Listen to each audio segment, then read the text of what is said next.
everybody, thank you so much for joining me again. You're welcome to another video.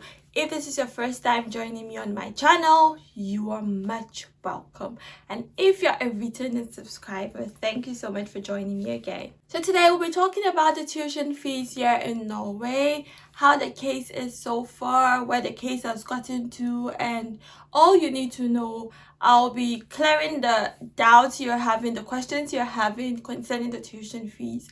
Although it's not yet implemented, but it's very nice for you to know where the case is at so far and what the whole process entails and why you're not getting answers, why you're not getting the figures, why you're not hearing anything from the school. We'll be talking about all that in today's video, so just stick and stay.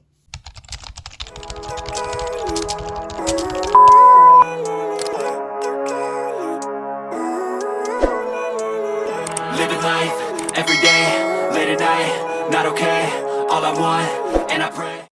If you've not heard, Norway wants to implement tuition fees for international students coming from outside the EU, the EEA, and Switzerland. So far, this whole thing came as a result of the 2023 budget. So that was in 2022. They had to start deliberating on the budget for 2023. And then this whole thing was infused in the budget. So now look at where the thing is coming from. We all know budgets from basic economics and basic business administration. It's something relating to finance, right? And it's talking about the expected revenue and then the expected expenses or the expected expenditures. So what Norway is expecting to come in and what Norway is expecting to spend in the year 2023. And now implementing tuition fees does not sound like something relating to budget. Now that's where like a confusion is coming out from. So it's like, what has implementing tuition fee got to do with budget? So this whole thing came as a result of the Ministry of Education saying they would want to reduce government expenditure towards public universities here in Norway.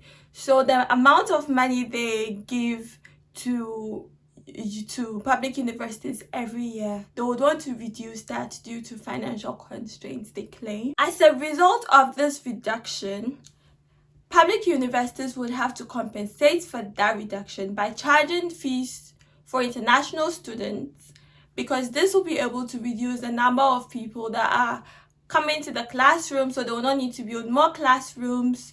It will reduce the number of people they take into the hostels, because there are shortage of accommodation facilities here on most Norwegian campuses. So there is pressure on government to build more hostel facilities. Okay, so now, how does the budget play in this whole implementation? The Ministry of Education is proposing that they should implement tuition fees for international students. But this has no relation with the budget. So the whole budget thing has been cleared now. Most budgets are beginning to be implemented. But now, where does the tuition fee lie? The tuition fee is not a budget. The money is not even coming to the government. All the tuition fees that might be charged in future is going to the principals of the universities. It's going into the university itself and not to the government. So if that's the case, the tuition fee implementation now is a law and not a budget anymore.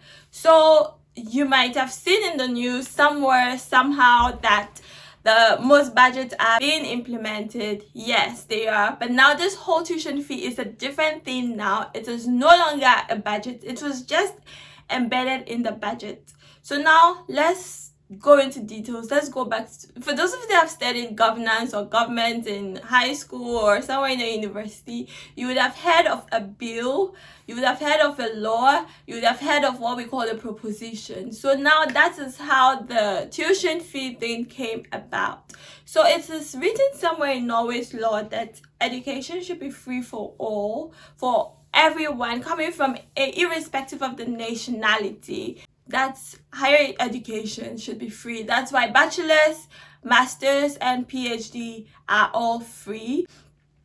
And for this to be overwritten And for this now to come and be changed, it's not a one-day thing for a law to be rewritten and changed. It is not a simple thing. And hence the delays you're seeing, because it's a law that has been there way back, and now you're telling us that we want to change it. So it's a proposal that came in the budget, but now it's no longer a budget thing. It is now a law thing. So it was a bill, and now it has to be a law.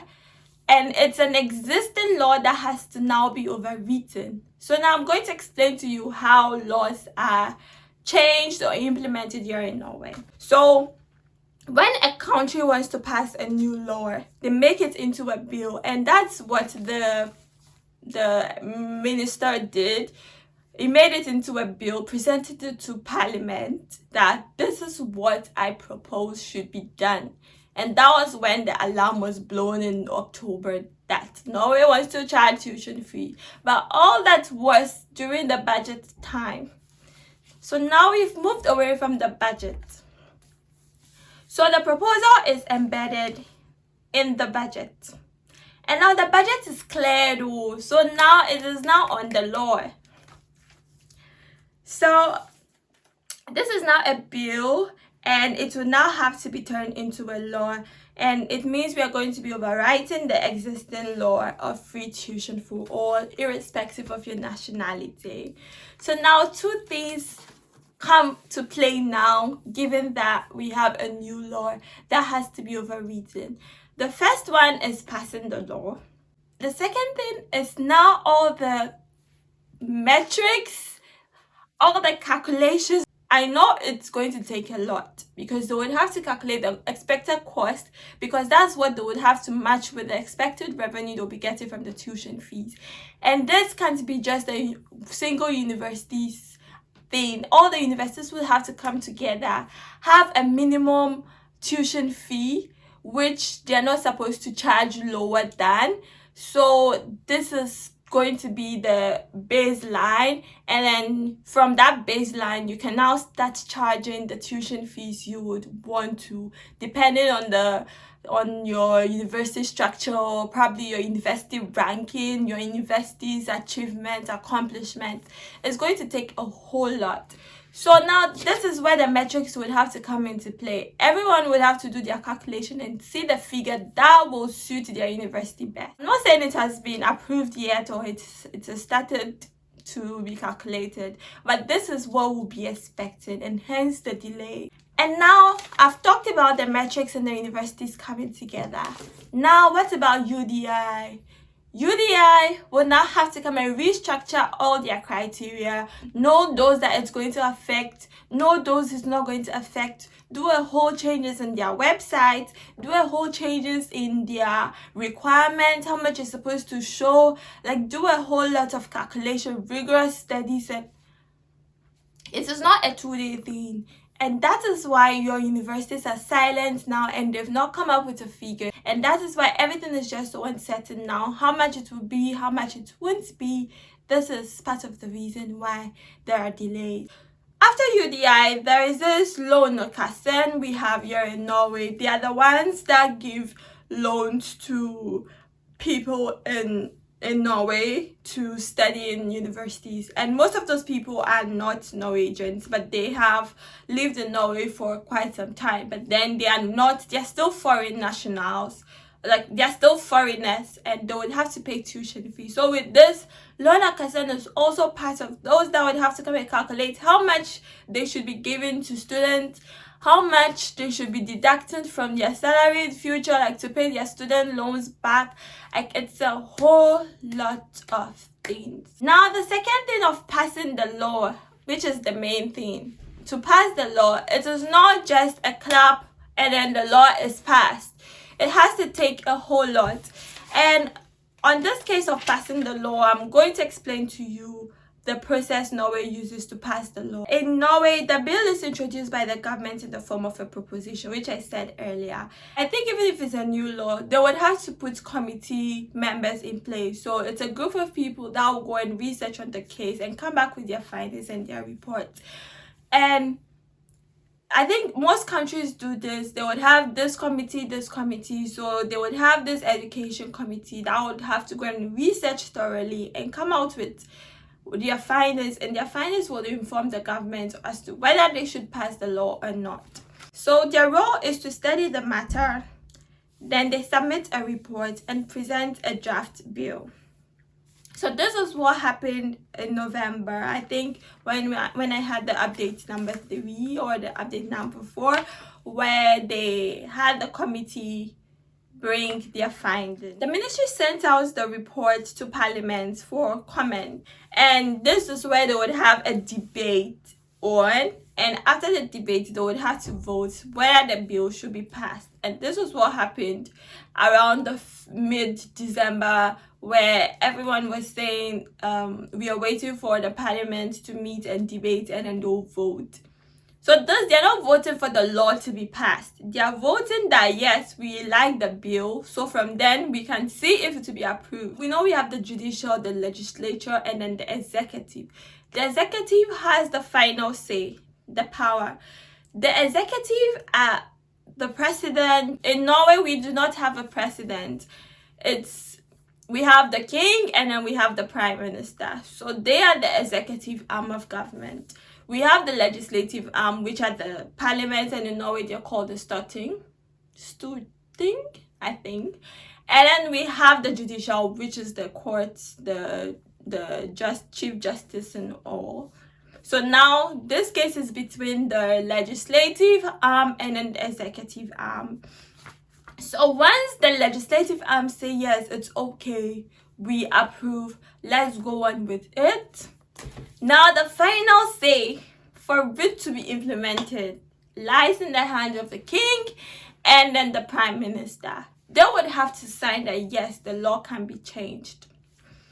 So after all the parliamentary debate, if it's voted out, then it doesn't go for further.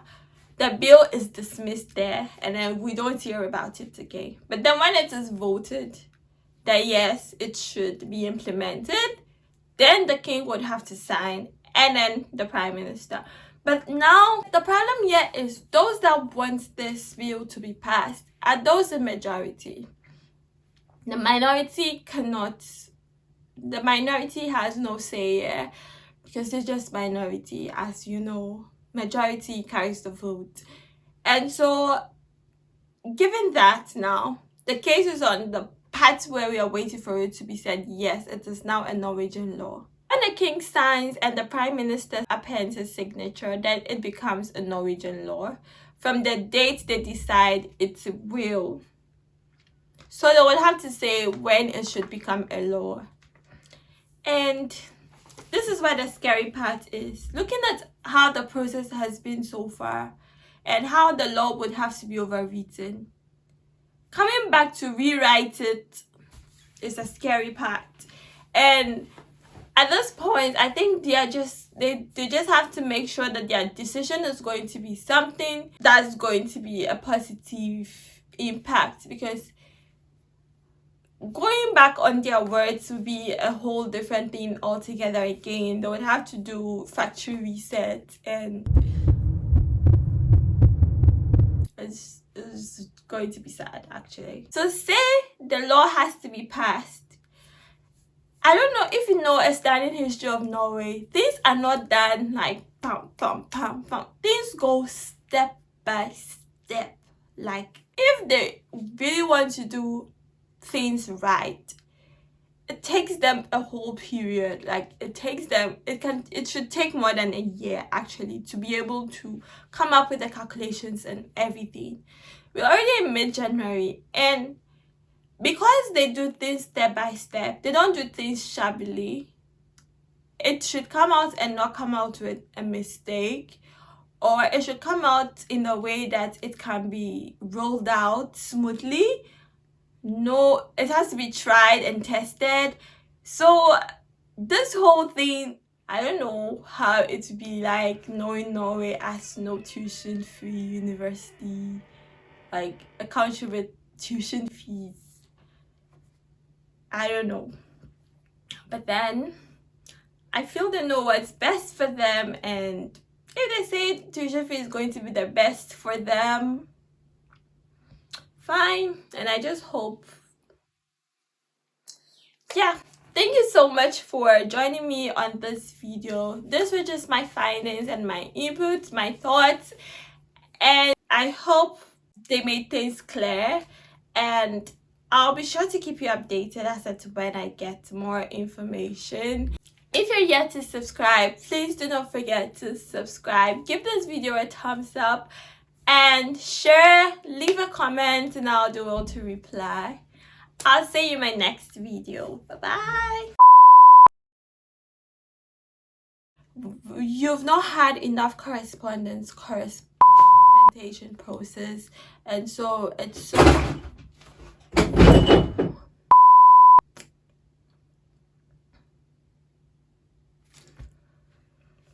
less pressure on government to build more classrooms, less pressure on government to build more dormitories, accommodation facilities, not dormitories, sorry.